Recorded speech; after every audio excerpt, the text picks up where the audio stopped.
Aquí están Armando y Betty, dos personajes que sufren, cada uno a modo suyo, pero las decisiones que tomen impactarán la forma en que cambie su sufrimiento. Betty decide ir al entierro de Roberto Mendoza, momento en el que descubrimos que Betty y Armando están separados. Betty no tiene la más mínima intención de regresar con Armando, a pesar de que por dentro está sufriendo intensamente por ello. Armando, por su parte, nos deja ver cuánto extraña a Betty y su frustración por no poder estar junto a su amada. Una aparentemente trágica historia de amor. Vemos cada obstáculo aparecer por el camino para impedir que Betty y Armando estén juntos, pero el mayor obstáculo está en que Betty ya no cree en Armando a pesar de que él se esmere por demostrarle que ha cambiado. No siga matando esto.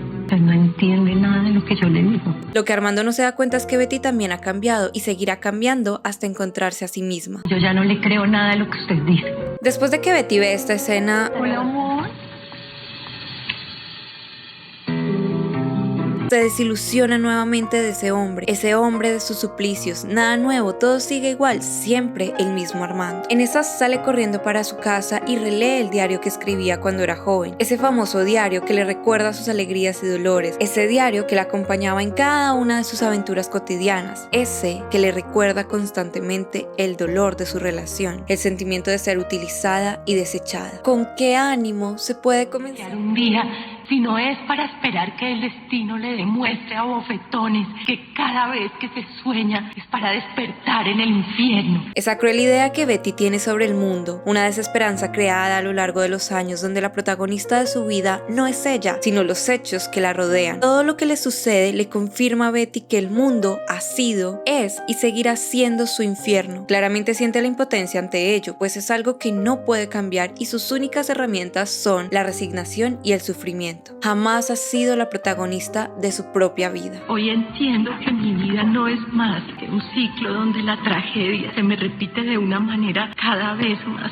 cruel. Betty se reprocha a sí misma por las cosas que le suceden, por las cosas que inevitablemente le puede suceder a cualquier ser humano, como si ella fuera la culpable de sus desgracias, porque Es como si no hubiera aprendido de mis dolores, de mis muertes pasadas. un discurso que no tiene ningún fin más que alimentar el dolor, que ponerle más sal a la herida. Y cierra con, es la Historia que se me repite desde que nací. una historia que realmente la ha marcado, una historia probablemente llena de represión, de dolor, de culpa y quejas, una historia en la que se señala al culpable más que buscar ser la protagonista de ella. Todo esto lleva a unas ciertas creencias fundadas en su pasado, introducidas por su cabeza, por la historia de su vida y, en consecuencia, la Betty que no es capaz de dejar atrás su dolor, una Betty que se olvida de sí misma, que se aleja de quién es, de su verdadero ser para buscar encajar, que responde siempre a las demandas de los demás, a lo que los otros quieren de ella. Él debería ser, pero no sabe cuál es su realmente soy. Se disfrazó de señora importante y se olvidó de usted misma. Usted reía tanto, era feliz, con poquito, pero feliz. Vuelva a ser la que era antes, la mejor de todas, mi Betty, la Betty de siempre.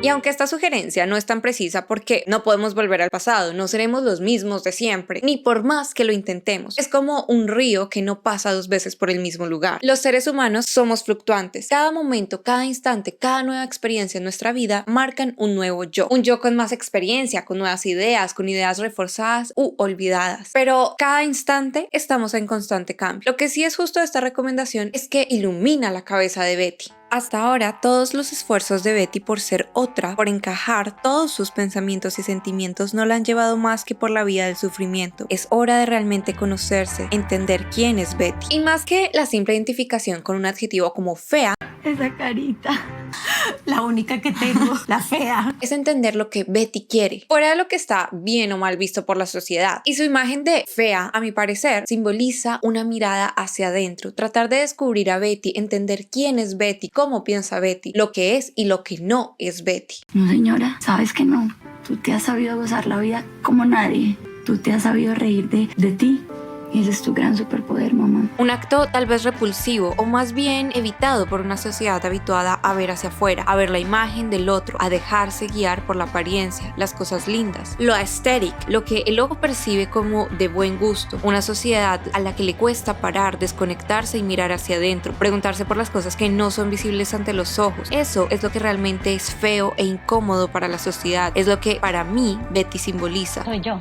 Betty, la fea. La decisión de volver a ser fea es un acto revolucionario contra la sociedad de hoy en día. Es un acto de amor propio en el que expresa que su valor y autoimagen no dependen de nadie más que de sí misma, de sus sueños y anhelos, del descubrimiento de su propio ser. Beatriz, ¿está bien? Mejor que nunca. Camino en el que Armando se ha perdido. Armando, en su arrogancia y con un background histórico muy diferente del de Betty, ignora la visión interior y en consecuencia continúa realizando acciones que lo sumergen en el ecosistema del sufrimiento. Parece incongruente consigo mismo y por ende sufre, no entiende qué es lo que hace mal ni cómo puede solucionarlo. Esta falta de incongruencia lo llevan a creer que sus problemas se solucionarán recuperando a Betty, razón por la que se enfrenta a un taller de manejo emocional en el que la tarea es ponerse en los zapatos de Betty. Te debes meter en los tacones de la amada para entenderla. Pero realmente no se trata de nada de eso. ¿De qué es lo que está haciendo conmigo? Ese cambio, todo lo que está haciendo, ¿para qué? Para enloquecerme, ¿verdad? Esto no se trata de usted. Él no tiene por qué descifrar lo que Betty piensa de sí mismo. Lo que Betty diga, piense o haga no están bajo su control y él no tiene la varita mágica para controlar el comportamiento de Betty. Pero lo que sí puede hacer es encontrar herramientas para gestionar sus impulsos emocionales, cambiar su comportamiento y en consecuencia tal vez podrá mejorar la relación con Betty, no a través de sus actos desesperados, caóticos e incongruentes por recuperar a su familia. No siga matando esto. Un Armando que hace una cosa pero desea otra completamente diferente. Tampoco he sido capaz de conciliar conmigo mismo. No muy alejado de la realidad de muchos de nosotros. ¿Por qué? ¿Por qué hacemos cosas que no queremos realmente? La pregunta tal vez sea, ¿cuál es la función de ese comportamiento en mi vida? ¿Qué estoy logrando con ello? ¿A quién quiere descrestar? ¿A quién quiere impresionar? Dígame si en esta vida, hermano, usted va a ser capaz de ser otro, un hombre diferente, un hombre que escuche. Cuando Armando se hace este cuestionamiento, nos deja ver que su comportamiento tal vez no tan lógico centra sus raíces en el tengo que impresionar y seguramente la idea de base es no soy suficiente. Por ello, El mismo don Armando de siempre.